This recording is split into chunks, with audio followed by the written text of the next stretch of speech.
inside, please. Watch your step.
Sí. Todo adelante.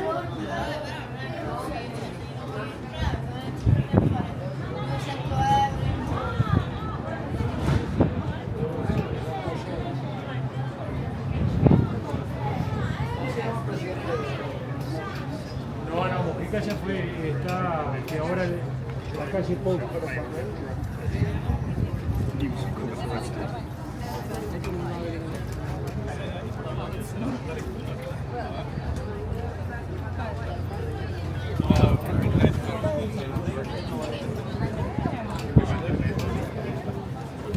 Pero bueno, después depende si vas subiendo.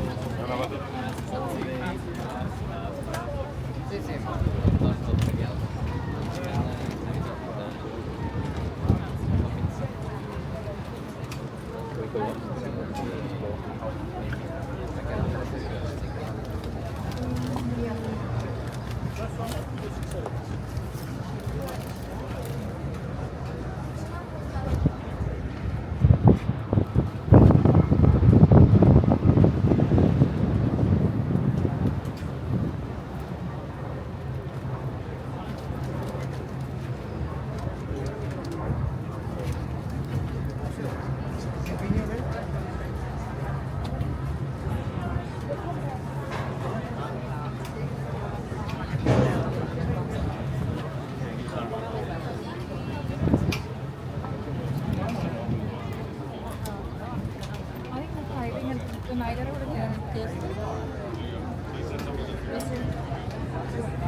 We'll pass the Statue of Liberty in the distance, and then we're going to come back and we'll go close on for the grand finale. At the end, we will go by the Statue of Liberty, very close on both sides of the boat. But first, we have a safety announcement because we are on a boat. So in case of an emergency, your number one job is to listen. We do not know what the emergency might be. And in the event of emergency, your first job is to listen because we don't know. Most likely the instructions will be to remain calm, remain vessels, some baked goods, those kind of things. The captain's going to blow the horn 1 long, 3 short to let everybody know that we're backing up. So just know that that's coming if you're sensitive to noise. Off to the left is the gray aircraft carrier called the Intrepid, which is now the Museum of...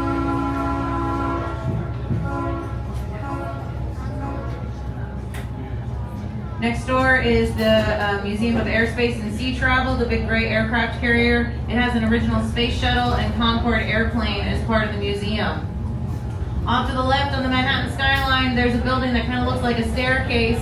That is the Steinway Tower, our thinnest skyscraper in Manhattan.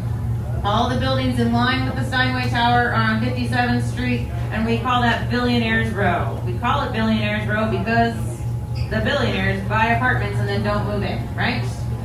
Of course. We're coming out to the Hudson River. Off to the left, if you look up, you can see the George Washington Bridge. The George Washington Bridge connects 180th Street in Manhattan with Fort Lee, New Jersey. It is the only bridge connecting New Jersey with Manhattan, and every day over 500,000 vehicles going over that bridge. It's one of the busiest bridges in the world. People ask me, where did the plane land? In 2009, there was an emergency water landing of a U.S. Airways plane. It came in just at Pier 90, so just a couple piers north of us. Moments into the flight, the aircraft ran into a flock of Canadian geese leaving LaGuardia Airport, and both of the engines were taken out, and the captain had to figure out what to do with that plane with no power. And he decided to land it just. The plane continued to float down south to New York Harbor, where it sunk over a number of days. And then it was airlifted out because they had to check out the black box to make sure everything was done correctly. And it was. Captain Cirle was an excellent pilot. And then months later, people's waterlogged luggage was returned to them. I don't know what you do with waterlogged luggage. I think it's a matter of we can't throw it away, but you can. Give us a try next time. The triangular apartment building on the waterfront is the Via Apartments. It's the beginning. They hadn't actually rented out any of the office space. And so it got nicknamed the Empty State Building because nobody was moving in. It's been made famous in movies like An Affair to Remember, Sleepless in Seattle, and of course King Kong. There's some brown boxes with some green vents on either side of the river. Those are the ventilation towers for the Lincoln Tunnel.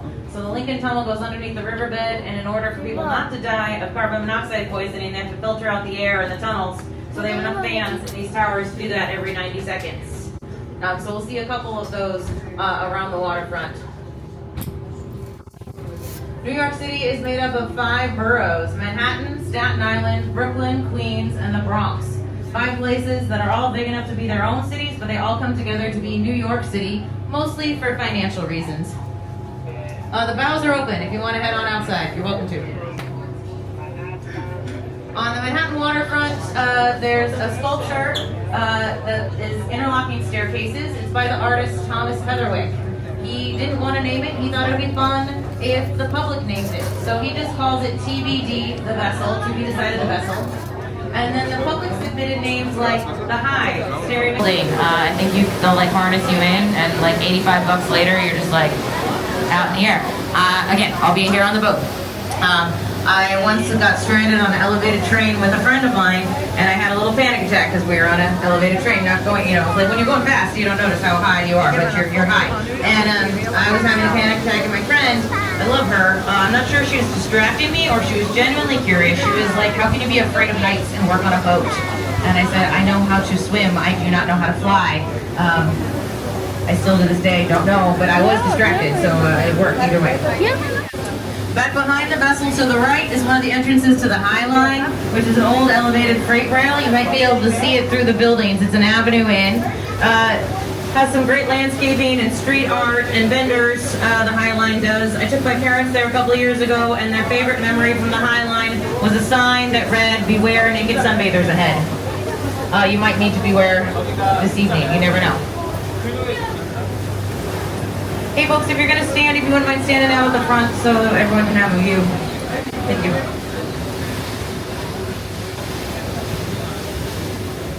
You'll notice the waterfront in Manhattan is mostly park. One of the most valuable real estate spots is the waterfront, and rather than building directly on it, New York has decided that we put park on the waterfront.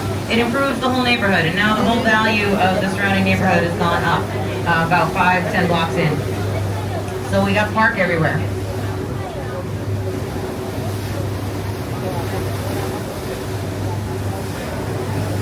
On the Manhattan waterfront coming up are some blue buildings with the red and white stripes. That is Chelsea Piers, one of our famous sporting facilities. is also where Law and Order is filmed, and they have an indoor ice skating rink.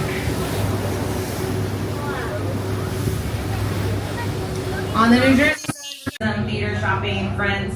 We call that the dynamic population, and on a Wednesday afternoon, there might be as many as 12 million people on the island. So not only coming from New York City, but also the metropolitan area of New Jersey, Pennsylvania, Connecticut, and all of Long Island.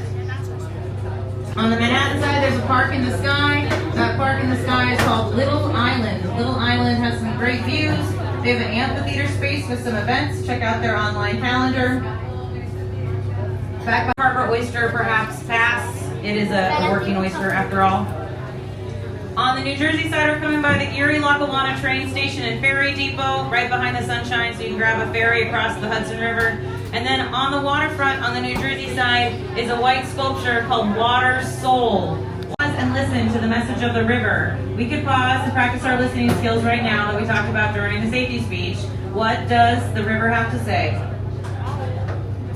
I think it says, clean me up, please, please, clean me up. We definitely we need to take a little time to clean up the river, and we are. So that white face on the waterfront is called Water Soul by Homemade Plaza.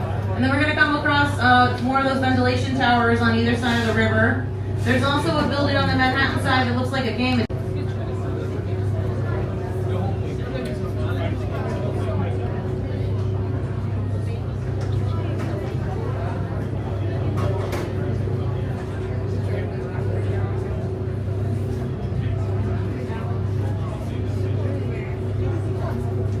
An arched glass building that is part of Brookfield Place, one of our malls.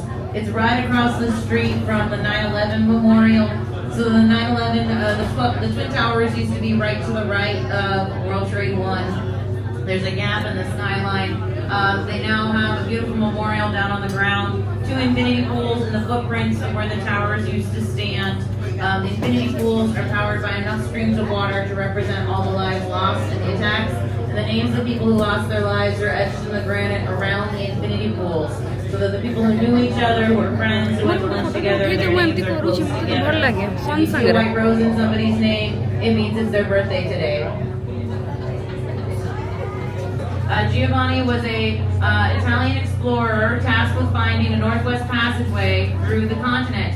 He saw this huge harbor and he said, cool lake, and he turned around. He did not explore up the Hudson. I'm not sure if he was out of wine or he missed his wife, not quite sure. He went home. And then on his second try, he was south of Florida and he ran into some cannibals, and it can be argued that Giovanni is the first to introduce Italian food to Americans.